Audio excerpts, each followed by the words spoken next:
Hi, my name is Rachel Dixon. I'm a massage therapist and postural alignment therapist on Nantucket Island. I work with people mostly with chronic pain, chronic stress, and chronic disease, but most people come to me for chronic pain. And when I first became a massage therapist over 20 years ago, most people's issues were with mobility. And the massage was very, very useful to addressing people's needs. And over the years, people have started to sit more and be less active. And what they found is that people weren't having their needs addressed as much from massage. So I started to look elsewhere, which is where the postural alignment came in. So today I'm going to talk a little bit about the knee in a joint by joint approach. And just to start, this is mostly for informational purposes only. I'm going to make this pretty practical for you, but hopefully teach you guys a way that you could look at issues in your body differently to come up with solutions for yourself. And this is mostly for informational purposes only. If you have any questions about whether any of these things are safe for you to do, please consult with your doctor. And please ask me questions, because questions really show where I am lacking in the information I need to give you. So when people come in for knee pain, it's very tricky for me to address it with massage because knees are joints. And I often look elsewhere to see where the issue stems. I really like to address why people are having an issue and help them address the why. Of course, taking care of any issues in the interim, but now why I like to look elsewhere. It doesn't mean that the joint doesn't get injury, swelling, tissue damage, or the like. It's that the knee was injured most likely because the joints around it weren't doing their job. Because the knee is the scapegoat between the hip and the ankle, which are the joints above and below. So in Gray Cook's and Mike Boyle's joint by joint approach, and in the PDF, I don't even know if you guys are going to be able to see it, but in the PDF, there was a handout that it shows it. There's more joints than listed here that they look at versus stability and mobility. But there are alternating joints that's main purpose is meant to be stability, and it's meant to be mobility.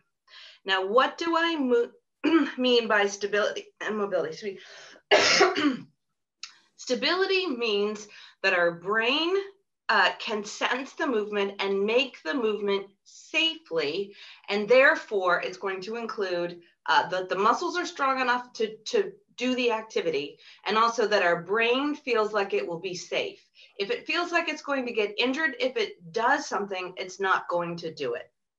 And also mobility is the ability of the joints to be able to move in full range of motion. Or how mobile are you? How much range of motion, and where is your range of motion in a joint? So if the joint is not working the way that that joint is meant to, a nearby joint will take over.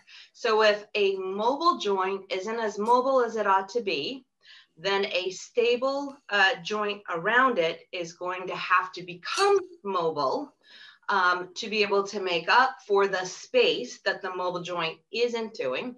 And then that stable joint often gets injured.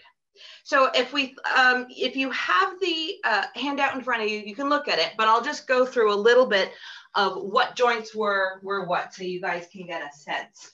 Now, the PDF that you guys have don't have all the stuff, but big toe is meant to be mobile, okay? Lots of people have issues with the big toe into the foot and calf and knee because their big toe had an injury, or they get a big bunion and their big toe isn't as mobile as it ought to be.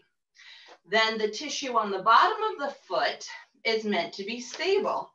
Almost all of the exercises that we did in our foot classes are looking at creating foot stability. Most of us are probably not as mobile into our toes as we ought to be, but many of us also don't have the muscle ability to be able to work our toes, and that's where stability comes in. The stability includes lots of proprioceptors in the bottom of the foot, but also how well can we make our muscles work in that area. Then we get to the ankle. Ankle's meant to be mobile. Then we get to our knee. Our knee is meant to be stable. And our hips, and there's several parts of our hips. There's lateral hip, posterior hip, and anterior hip. But really, the whole hip joint is meant to be stable. Then we get to the low back. Low back is meant to be stable. This is like the lumbar area of the back. Then our thoracic area, the area with our rib cage, is meant to be mobile, and it's a little tiny bit of mobile. It's the kind of mobile that when I'm massaging someone, I just feel the tiniest sense of movement in my hands, but it's not locked down.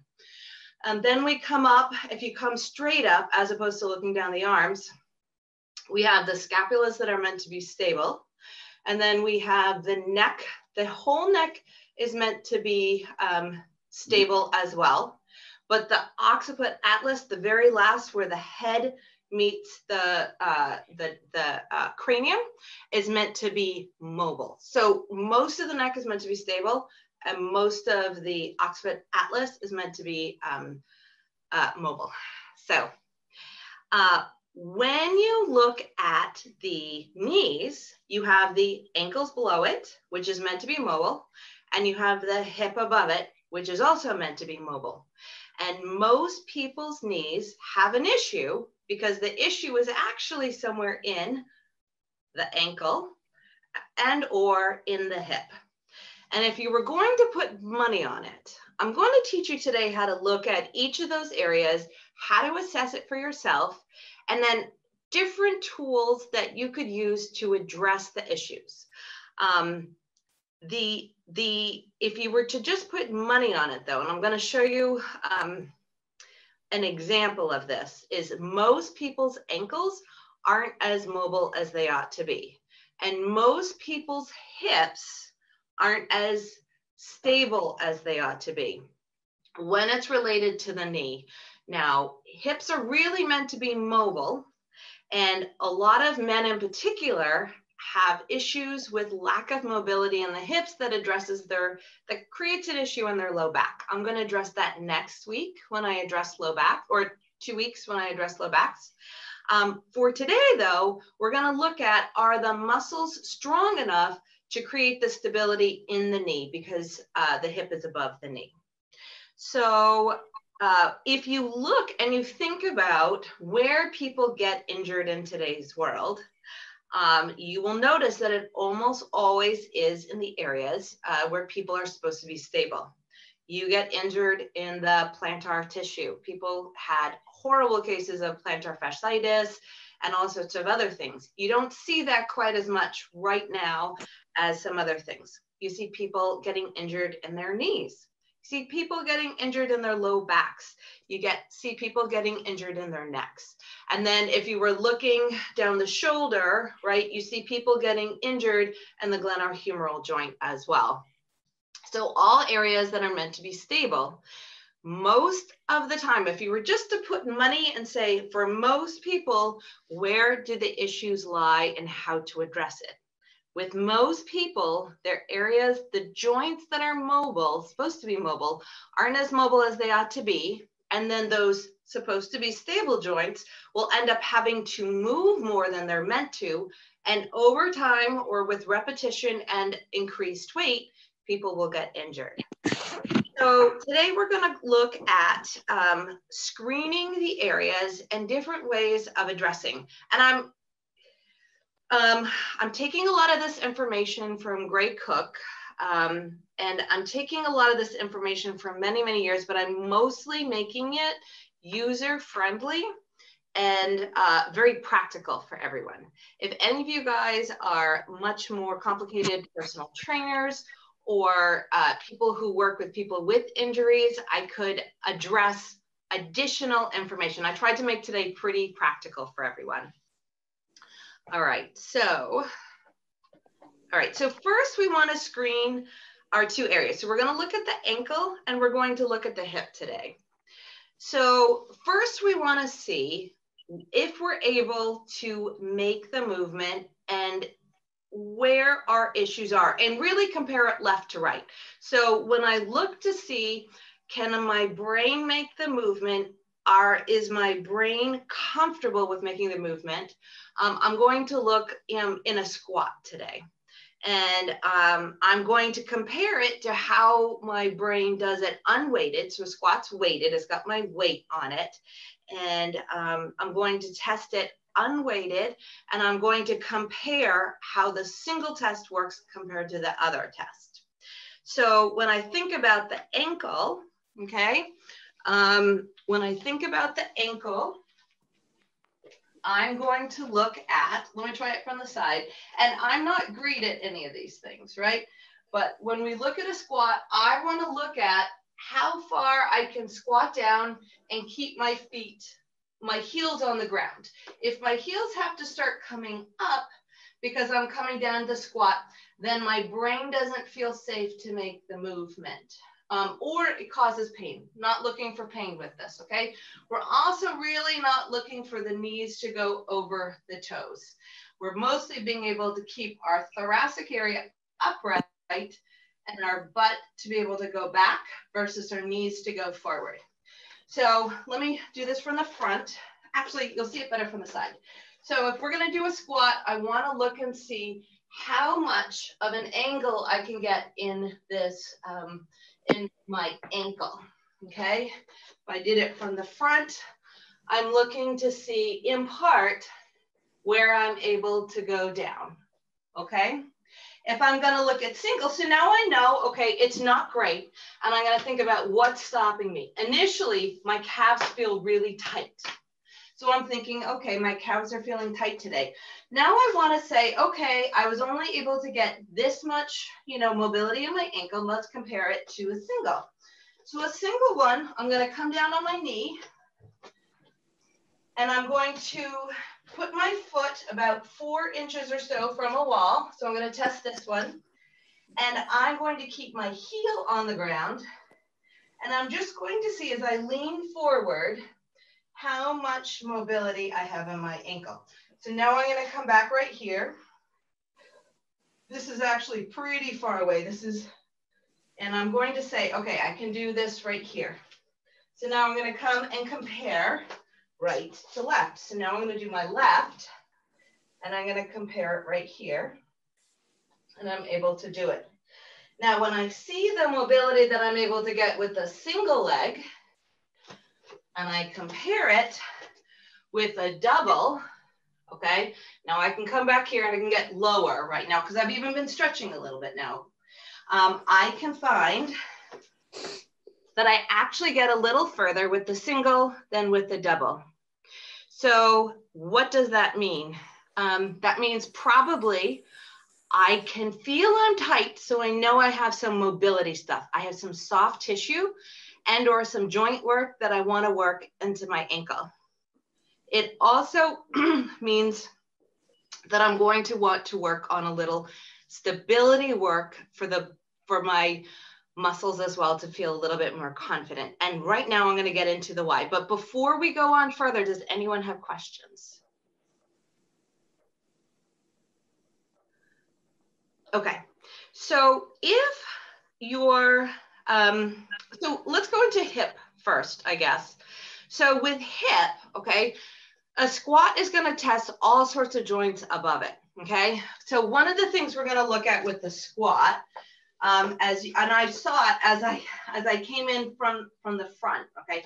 As I squat down, we've got the ankle that has to go, but we've got the hips as well, okay? So I'm mostly going to look right here because you will see that my body likes to pitch forward, and that's more of what we're going to address next week. But as I come down into a squat, okay, which side am I leaning for? Am I wanting to come down and lean over to my right? Am I wanting to come down? How far am I able to come down? And is my hips able to make the movement when I'm weighted? How you can compare it is to look at the hip individually. So the hip individually is several different things. I'm going to bring a chair right here, and we can come into the chair, and we can put our leg over, And so I'm going to look at a couple things, how much my knee can come down right here, okay? And now granted, I wanna kind of keep stable in my pelvis, okay? I don't wanna lean all the way over here and then suddenly I have it and it looks like I'm really great, but the reality is I shifted my back. So my pelvis bones are sort of equal.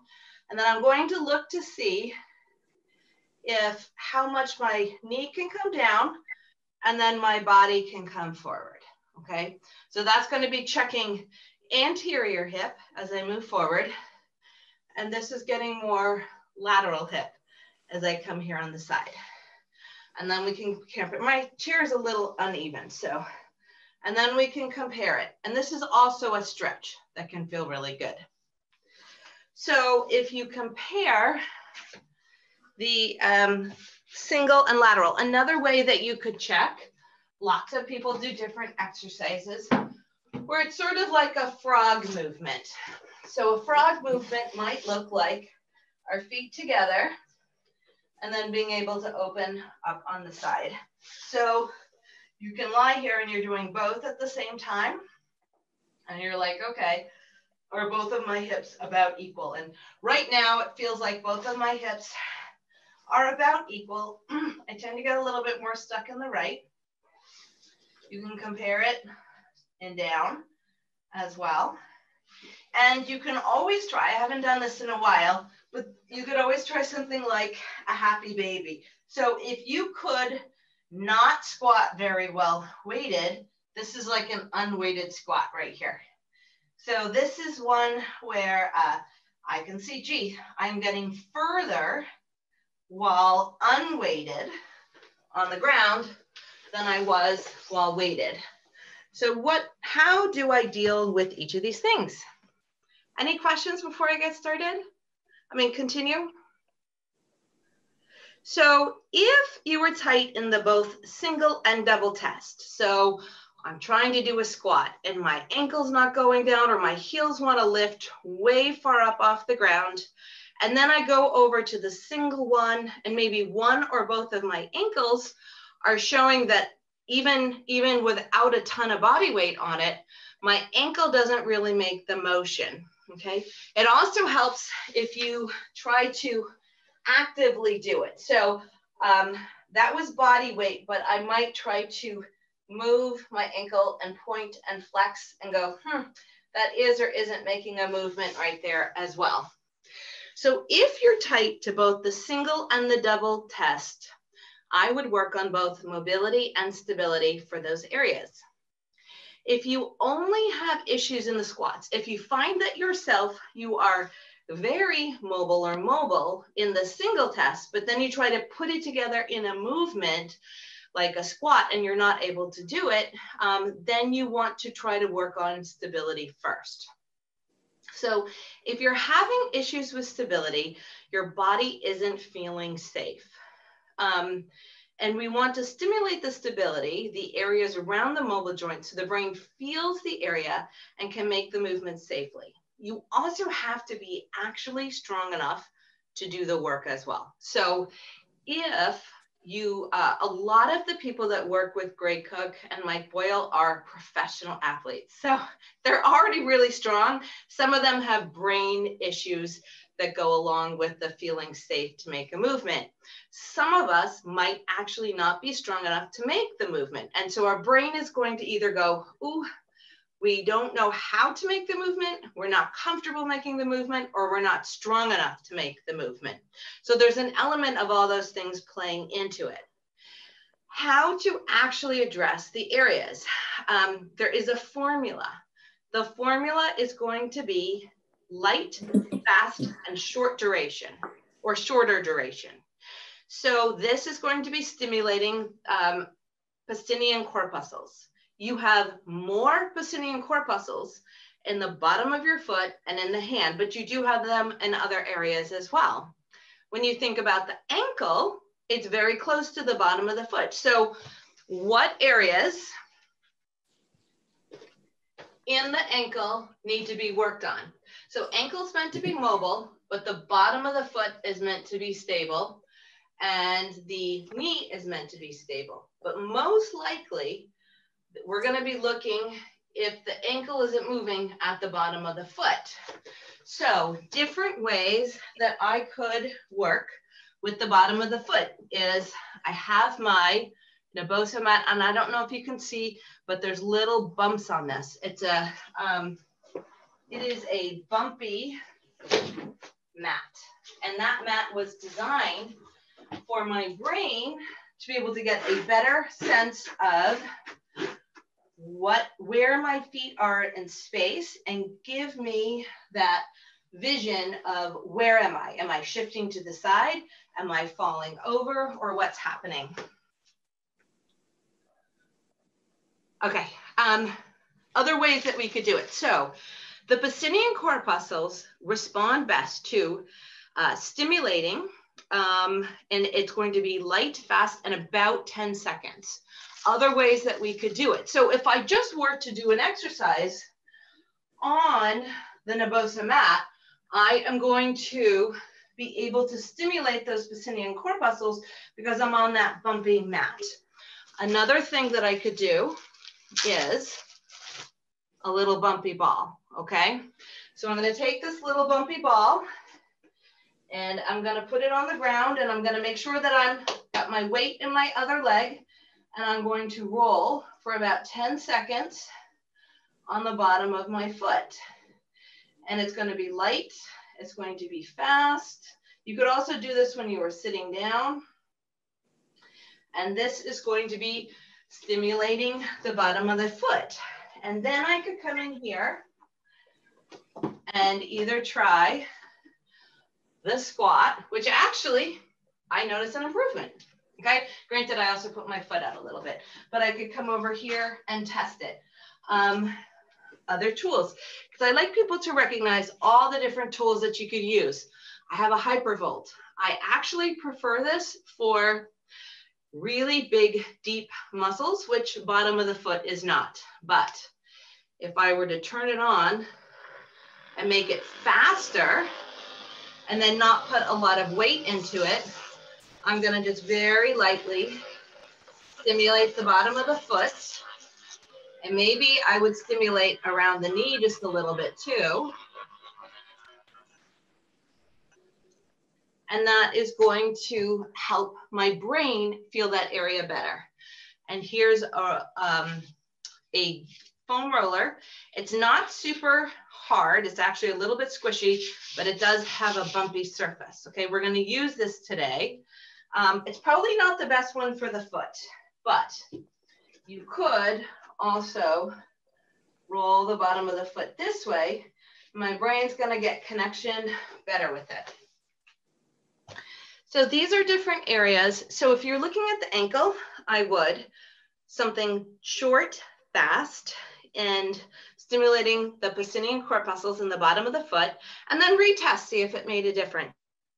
If you're looking for mobility issues, so mobility is going to have an element of needing to use the Ruffini muscle endings, and we're going to want to go deeper, slower, and longer duration. So when people come to me for massage, they're getting work on the Ruffini muscle endings, not the Pacinian corpuscles so much. So we want to go deep, slow, and long. I'm using the massager, okay? And now I'm going to address the calf, which is the muscles. So if I'm looking to get better mobility in the ankle, I'm gonna look to really be able to have my muscles work in the bottom of the foot to stimulate the bottom of the foot light and fast, but then my calf muscle, particularly as I was to make that movement and I feel my calves are really tight, I'm gonna wanna go long, slow, and deep into my calf muscles. We can either do stretch work or we could do massage work. So if I'm gonna use a foam roller, I'll use this one right here. I might go, and I'm gonna go nice and slow, and I'm gonna sink in because I'm gonna find a tender spot right here, and I'm gonna sink in, and I might roll back and forth, and I'm gonna come forward, and I'm gonna spend at least a minute or a minute and a half really working through the areas that felt like I was resisting the movement. and any areas that feel really good. Now I'm not going into pain. I'm a little tight today, so it kind of hurts, but it hurts really good. My brain is going, ooh, I like this. In fact, let's do it a little bit longer. So if I was to use other tools, I might use my massager. And this time I'm going to put it a little slower, the slowest it goes. And then I'm going to use the massager on my calf to be able to work it. You could use any tool, but the key is for mobility, we're going to want to do slow, deep, and longer. For stimulation, basinian corpuscles and stability, we want to go faster and lighter, okay? When you are working with the hip, when you're looking at the hip, the areas that you would want to work is you might go, it depends on where you had trouble, okay? But you might want to go fast and light, like on the IT band in here, okay? And or into the glutes. Most people have trouble feeling the glutes, so we might turn on our little guy. I'm going to go real fast and light, and I'm just going to be able to work along my SI joint and into my glute so that my brain feels the area a little bit, okay? But then maybe I felt that my hamstring wasn't giving when I went to go do the movement. So now I'm going to go a little slower and a little bit longer and really get into my hamstrings. And then I'm going to retest some of the areas that I had worked with the hips to see if my hips were feeling more comfortable with the movements. Again, the hips has multiple different angles, and the hips are going to be addressed as we look into the back. But does anyone have questions before I get into the more practical, how you guys might address things? Yes, could you please qualify whether the hips are meant to be stable or more mobile? They're meant to be more mobile. Thank you. From the joint by joint approach. Many people though so when you add movement into it, and if either like the SI joint, which the SI joint itself is meant to be relatively stable, but if the SI joint is locked down, say you're going downstairs,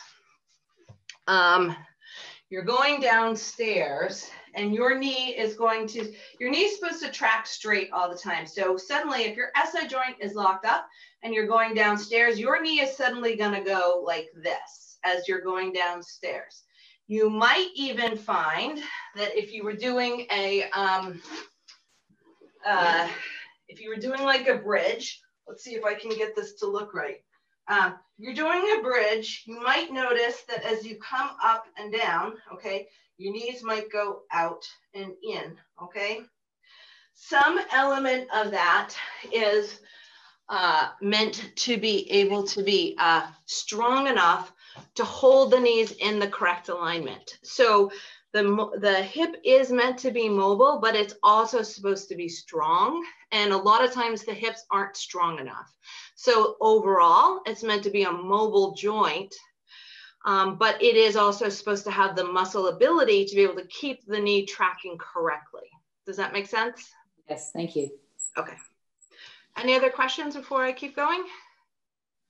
So overall, most people in today's world, if they were to look at the knee issues and just say, most people fit in this box.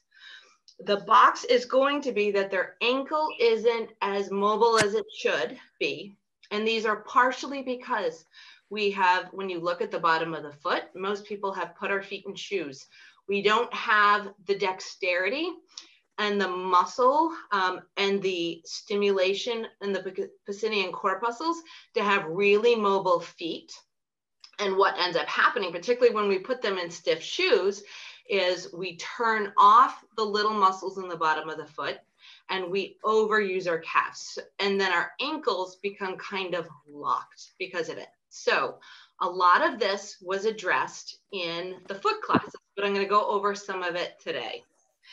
So a lot of times our ankles are locked down, mostly because of shoes. A lot of times excessive sprains will create issues with this as well, because the sprains are going to make us hypermobile, like to one element of things where things are not really stable, into the ligaments and tendons, and also that it's locked down in others. Sometimes too in the ankle, if you have a sprain, you'll heal with limited range of motion, and we actually want to be able to heal with full range of motion.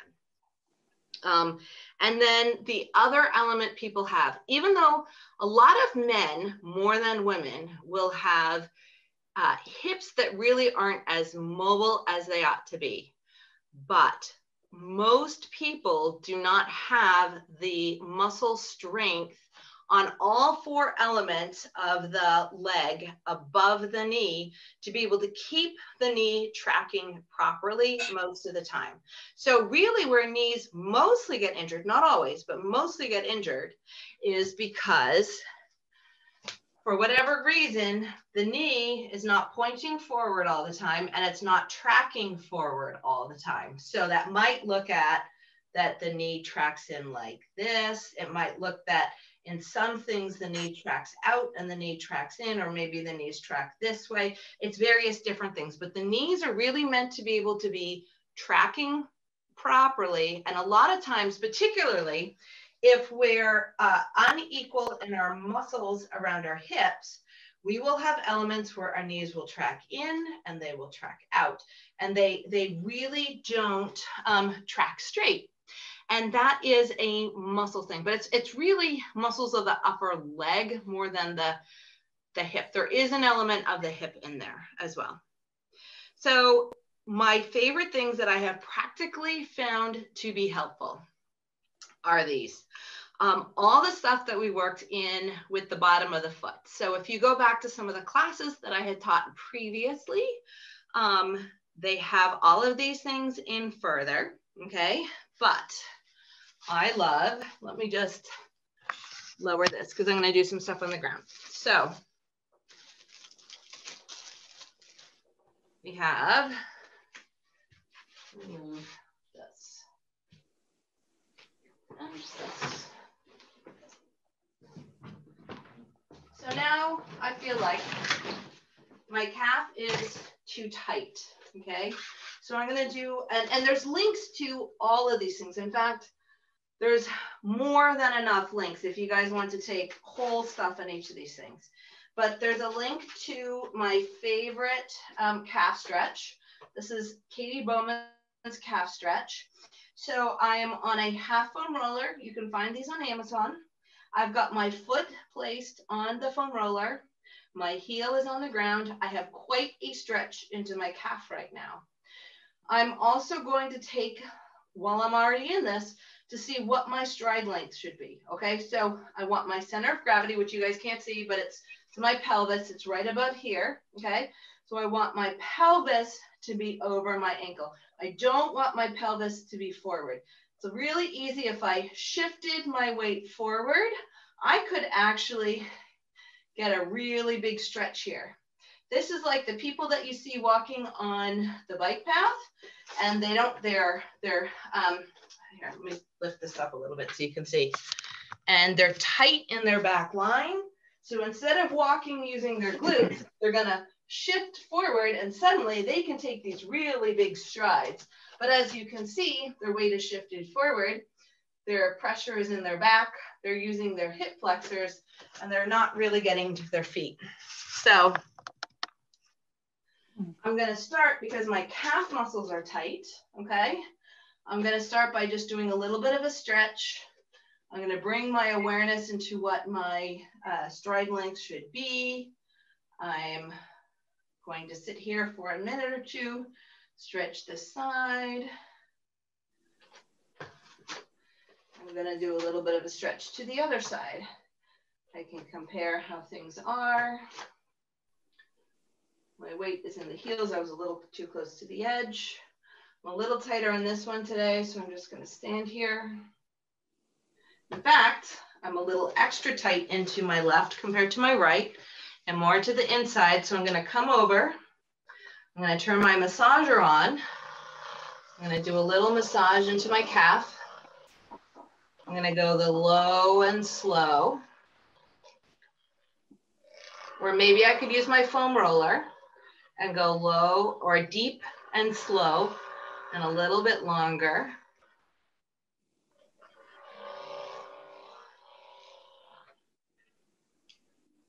And I'm gonna come back. I'm gonna get on my foam roller. And now see, I already feel like I have more space in that calf, okay? And this is both a test and a treatment right here, because now I know that I've created a little bit more space. So then I'm gonna come through and I have my two balls, okay? I have my bumpy ball right here. And maybe I have my weight on my right, because I don't want to have my weight on my moving foot. And I'm going to stimulate short and fast to the bottom of my foot. Okay. And then I have a squishy small ball. This is also in the foot class. And I can do the same fast and short to the bottom here, but maybe also, now my foot feels really good today, but if I had some tender sore spots, I might, this is a very soft, squishy ball. This is not hard by any means, but I might sink into some of this tissue and let the tissue sort of release out. Okay, and then maybe I can come back and feel how tight my calves are. So now let me come back, and I could either do a squat to see how my squat was, or I could come through here and go, I'm doing pretty good. I'm able to get my foot much further forward than I was before. So I was already able to increase my mobility at my ankle. It's not long-term, it's relatively short-term, but the more that you work on this, the better it's going to be. And this would be a great thing to do before you went to go out on a walk. Now, most people also have their calf muscles overdeveloped and their foot muscles underdeveloped. So would always be great, and these are in the foot class, to be able to overall work on being able to lift the toes up, press the toes down, and to be able to wiggle the toes around. And those are gonna get the little guys to wake up. That bumpy ball on the bottom of the foot and then getting into the toes, it's gonna be especially good for getting the brain to be able to feel into the toes. And sometimes even if you were to, as you were sitting, trying to do your toe exercises, even touching them, will be able to have your brain be able to feel into the toes. Okay, almost everyone has some issue though with some element of the ankle movements. So my very favorite foot exercise, it really works every single muscle from the knee down, is called the Egoscue 2-point foot circles and point flexes, okay? That is done. You can do it in multiple ways, but you can do it lying on the ground. And if you do it according to how they have it, okay? This leg is the not working leg, but it's gonna be stable and it's gonna be straight. And I'm gonna bring this leg up, and I've got this at relatively right angles on my ankle also. And I'm going to, the movement is all coming from the ankles, and I'm going to make circles in one direction. Then I'm gonna make circles in the other. And sometimes you will find, if you have little ligaments or tendons that are working, it'll be like a broken record. And you'll be like, well, this is easy, but man, when I go over here, it's like a skipping record. And you really want, if you find those skipping record areas, to focus on that area. And then you would just do point and flex. And this is going to work every single muscle from here down. And there's 33 joints from the knee down on either foot, if everyone has all of them. So that's an awful lot. And then if you want to mix hip and foot together, you can sit on a chair, and gosh, we sit a lot, right? So we could sit on a chair. I'm going to bring my foot up. So now I'm working on hip mobility. A lot of people, you won't be surprised. They go to do this movement and their knee's going to be up like here, okay? A knee that's up like here needs literal more mobility into the hip, okay? But now I'm going to be sitting. I'm sitting on both sit bones. I've got my knee bent forward, and I'm going to then do circles in this direction, circles in the other direction, and then pointing and flexing. So things have to be practical. They're not going to be practical if you won't ever get to them. So if you'll get to them sitting, this is great. Kill 2 or 3 birds with one stone, okay? All right, so different hip exercises. My very favorite hip exercise. Oh, I should say it's really not a hip exercise. It's really about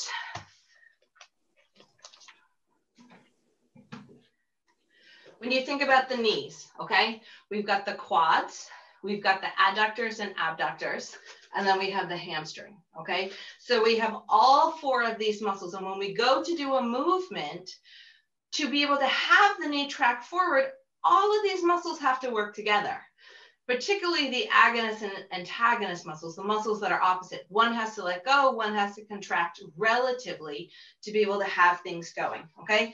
Most of us don't have all of the muscles working equally. So this might be where when you squat down, your knees go out and then our knees come in or something like that, okay? So one of my favorite things to work on is an element where we're gonna work on balance. And even though we're working on balance, okay, it's great to have a chair next to you, okay? I'm also going to use a band right here. So I'm going to use a band, and I'm going to put the band under my chair, and this should work. I usually use something else, okay? So now I've got my hand on here. This foot is going to be balancing. I'm going to feel the tripod, which is the 3 parts of the foot. I'm going to feel in. I'm going to be balanced with my weight over this, okay? But now this is going to be my active leg. So now I'm going to keep this straight, and I'm going to do a resistance band, and I'm going to work all 4 elements of the muscles in the thighs around the knees. So now I'm going to come, and I'm just moving. If you weren't using a resistance band, you would just stay in one position and not have to move. But because I am moving, since I'm using the band, I'm having to move in all the directions. So now I'm stabilizing on my left leg and my right leg. Hopefully I don't bring the chair with me. My other one is doing the work. So I'm really getting stabilizing work done on this leg and working all 4 sides of the hip and lower leg movement on the other. And then you would switch sides. So when I've had knee issues, working on ankle mobility, particularly the calf stretch, and then working on stabilizing the muscles of the hip, have been what has been helpful to me. But overall, my hips are pretty mobile. If you need more mobility actually into the hip, if you're someone who goes to sit on this thing, okay, and your hip is more like this, or even your hip is like this, okay? Now, I'm not just saying that you can't easily get it relatively down. So I get it to about right here. There's a little bit more that I could go, but this is pretty good, right? And I can also lean forward. So some people might sit way back and they get their knee a little further down, but there's no way in the world they could also fold down over it, okay? So this is a great way to work on it, is literally to be able to work on sitting in a number 4 and stretching a little bit and stretching forward for a couple of seconds. And why not also work a little bit around your ankle at the same time?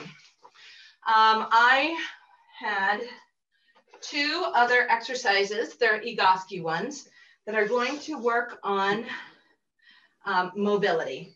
So the mobility into the hip is, your hip isn't as flexible as it ought to be, okay? So you could do it sitting like the number 4 in the chair, or you could get down on the ground. I've got this knee bent. I'm gonna put my ankle over my left knee, and I'm going to allow, I'm not gonna collapse at my ankle to have it, but I'm going to allow have my muscles of my hip open up to open up this hip. And I can just rest here.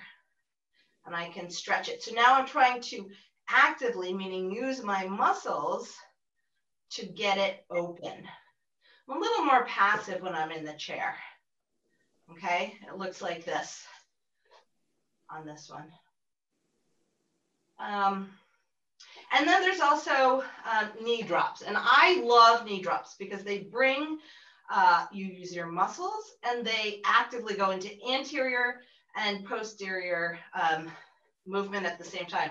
So the movement is not coming from my ankles. I'm going to roll onto each side, but I'm not collapsing at the ankle, okay? So I'm going to have my knees, my toes pointing forward, my knees pointing forward, my knees about hip width apart. I'm going to roll onto the side of my feet. Okay, my sacrum isn't, I'm not really like lifting to come over. I'm keeping kind of like my sacrum on the ground, but I'm going to roll over and allow my knees to come into the ground. Now, some people are so tight, they're not going to get to the ground. If you actually get to the ground, you might want to sink in the ground and then just press a little bit into the ground and then come back to center, roll to the other outside, press into the ground. Now, you don't always reach the ground, but this is really great because I'm getting internal and external rotation at the same time. And my hips are working through opposite. We're like, this is both working external. This is internal and external at the same time. Any questions before I go through a mobility flow? Yes, one question I have is about the pain that there might be on the outside of the knee. What could possibly be causing that, especially when doing a wide squat with the toes pointed out? There's lots of things in the knee. I mean, that makes it sound like lateral meniscus, but it can be a handful of different things. And a more complicated thing, if you have, so inside the knee where you have tissue and stuff that can get inflamed, right? You have very highly innervated meniscus. Now, almost everyone, if everyone was scanned, will have problems into their meniscus. If you look, lateral meniscus tend to hurt towards the outside and they tend to hurt with compression, and medial meniscus tend to hurt with more extension, but either way, it's a problem. One thing that I had prepared before I go through the mobility flow, okay, is one of the things that people will get if they come in with pain in the knee for me is I tape their knee with like a rock tape. And let me show you real quick how you would do that. Knees are easy because they're in front of you. They're tricky because they are, let's see if I can, let me put this down so you guys can see a little bit better. I love rock tape. It is awesome. You make the knee as short as possible. So see how I have gotten my heel as close to my butt as I can. So I'm going to do that. And when you think about where your patella is, okay, I'm going to tape. First of all, I have removed any of the extra oil and I will put it over my pants, okay? But I have the tape. The tape is a stretchy elastic, okay, and with rounded edges. I'm going to find the edge of my patella and I'm going to tape. It's going to look like this. So it catches the edge of that patella And the other piece, and then I put it down, is going to tape the other edge of the patella. It's going to look a little bit like this. And then I'm going to support underneath the patella with just a little bit of a stretch to it. And most people, once I work out any of the trigger points and then you've put that on, it tends to be helpful. But if you do have pain with the stretch, you may have bursa, you may have meniscus, you may have various things that are irritated on the inside. Tape is often helpful. But you want to also make sure that your big toe isn't too rigid, and you might want to keep your knee a little bit bent, and don't work into pain per se. If you have any questions, you can see an orthopedic guide too. Okay, so any additional questions before I go on? So if you've, minimalist shoes can be great, but minimalist shoes are great if you work up and create the strength for them. So in order to not get injured in any shoe, you have to really be strong enough for it. A lot of us have turned our, the question was, are minimalist shoes good for us? So I don't have a minimalist shoe in front of me, but they're very, very mobile. They tend to be very flat, okay?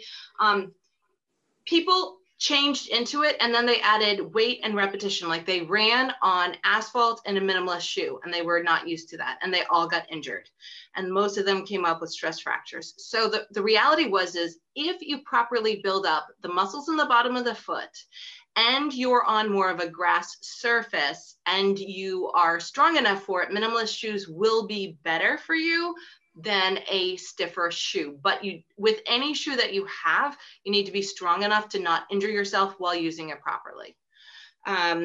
Okay, mobility flow. This came from a rock tape class that I'd had. I really enjoy it. So this is going to be a little bit like an original strength mobility. It's sort of like a practical, let's add a little bit of fun mobility, work through all of our joints. This is like a stretch, but it's a stretch while moving at the same time. So I think you guys will see me on the mat properly. So we're gonna go, you're gonna pretty much like squat down, and then you're going to just fall, or you're just gonna get down to the ground. So then we're going to start with quadruped rocking. So I've got my toes underneath me, though it's not the end of the world if it was here. I'm on my knees and I'm on my hips, and I'm pretty much, I'm in my hands, and I'm going to rock in, and I'm rocking into my hips. And now I could also rock slightly to one side or to the other side, but I'm just going to do quadruped rocking. And then I'm going to come up on my knees. So now I'm on my knees, and I'm just going to do knee rocking. An extension. And then I can come tall knee rocking. So now I'm on one. So I'm going to stretch a little bit more here. And if I find I'm tight, I might play a little bit with what I find. Now I'm going to switch sides. So I'm going to come here. I'm going to feel I'm sort of rocking. I'm going to feel about where I'm tight, where I feel like I'm going, where I'm not going. And then we are going to go staggered kneeling, tumble kneeling to staggered kneeling. And then we're going to come up right here. So this is just one way that we can add a gamification. Our brains like games out of things, but it's a way that we can add a little bit of a game and a mobility flow to our day that kind of warms us up for our movement.